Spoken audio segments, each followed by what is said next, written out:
ಯಾರು ಅಪ್ಲಿಕೇಶನ್ ಮಾಡಿದ್ರು ಅವರೇ ಆರೋಪಿಗಳು ಚಾರ್ಜ್ ಶೀಟ್ ಸಲ್ಲಿಕೆ ಆಗಿದೆ. ಅಲ್ಲ, ಅದ್ರ ಬಗ್ಗೆ ಅದು ಸೂಕ್ತವಾದಂತ ತನಿಖೆ ಆಗಿದೆ. ಅದ್ರ ಬಗ್ಗೆ ನಮ್ಮ ಹೋಮ್ ಮಿನಿಸ್ಟ್ರು ಅದನ್ನ ಸರಿಯಾದ ರೀತಿಯಲ್ಲಿ ತನಿಖೆ ಮಾಡಿ ಅದೊಂದು ಅವ್ರ ಮೇಲೆ ಏನ್ ಕ್ರಮ ತಗೋಬೇಕು ಅದನ್ನ ತಗೊಂತಾರೆ. ಸರ್, ಈಗ ನಿನ್ನೆ ನಡೆದಂತಹ ಸಿಎಲ್ಪಿ ಸಭೆಯಲ್ಲಿ ಗ್ಯಾರಂಟಿಗಳ ಅನುಷ್ಠಾನದ ಬಗ್ಗೆ ಪರಿಶೀಲನೆ ಆಗಬೇಕು. ಇಲ್ಲ, ಅದು ಚರ್ಚೆನೇ ಆಗ್ಲಿಲ್ಲ. ಗ್ಯಾರಂಟಿಗಳಿಂದ ಇಷ್ಟು ದುಡ್ಡು ಖರ್ಚಾಗ್ತಾ ಇದೆ, ಅದರಿಂದ ಸ್ವಲ್ಪ ಅಭಿವೃದ್ಧಿ ವಿಚಾರದಲ್ಲಿ ಏರುಪೇರು ಆಗಿದೆ. ಅದನ್ನ ಸರಿಯಾದ ರೀತಿಯಲ್ಲಿ ಸರಿದೂಗಿಸ್ತಕ್ಕಂಥ ಕೆಲಸ ಮಾಡ್ತೀನಿ ಅಂತ ಹೇಳಿ ಮುಖ್ಯಮಂತ್ರಿಗಳು ನಮಗೆಲ್ಲ ಆಶ್ವಾಸನೆ ಕೊಟ್ಟಿದ್ದಾರೆ.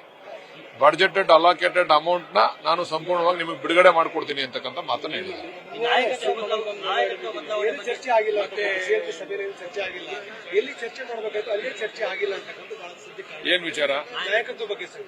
ಇಲ್ಲ, ನಾಯಕತ್ವದ ಈಗ ಅಪ್ರಸ್ತುತ. ಅದು ನಾಯಕತ್ವದ ವಿಚಾರ ಈಗ ಯಾಕೆ ಚರ್ಚೆ ಮಾಡ್ತಾರೆ? ಈಗ ಚರ್ಚೆ ಮಾಡ್ತಕ್ಕಂಥದ್ದು ಅಪ್ರಸ್ತುತ. ಹೈಕಮಾಂಡ್ ಅದ್ರ ಬಗ್ಗೆ ಆಲೋಚನೆ ಮಾಡ್ತಾ ಇದೆ, ಅದು ತೀರ್ಮಾನ ತೆಗೆದುಕೊಳ್ತದೆ. ಹೊರಗಡೆ ರಿಯಾಕ್ಷನ್ ಬರ್ತಿದೆಯಲ್ಲ, ಎಲ್ಲಿ ಚರ್ಚೆ ಮಾಡಬೇಕಿತ್ತು ಎಮ್ಎಲ್ಎಗಳು, ಅಲ್ಲಿ ಚರ್ಚೆ ಮಾಡಲ್ಲ. ಅಲ್ಲಲ್ಲ, ಲೀಡರ್ಶಿಪ್ ನ ಚರ್ಚೆ ಮಾಡ್ತಕ್ಕಂಥ ಅಧಿಕಾರ ನಮ್ಗಿಲ್ಲ. ನಾವು ಓನ್ಲಿ ಹೈಕಮಾಂಡ್ ಇಂಟರ್ಫಿಯರ್ ಆಗಿ ನೀವೇನು ಅಂತ ನಮ್ಮನ್ನು ಕೇಳಿದಾಗ ಮಾತ್ರ ನಾವು ಮಾತಾಡ್ತೀವಿ. ಅಷ್ಟು ಬಿಟ್ರೆ ಅನವಶ್ಯವಾಗಿ ಆದಿಲಿ ಬೀದಿಲಿ ಚರ್ಚೆ ಮಾಡ್ತಕ್ಕಂಥದ್ದು ಸೂಕ್ತ ಅಲ್ಲ ಅಂತ ನನ್ನ ಅಭಿಪ್ರಾಯ. ನ್ಯೂಸ್ ಫಸ್ಟ್, ನಿರ್ಭೀತಿಯಿಂದ ನಿಮ್ಮ ಪರವಾಗಿ.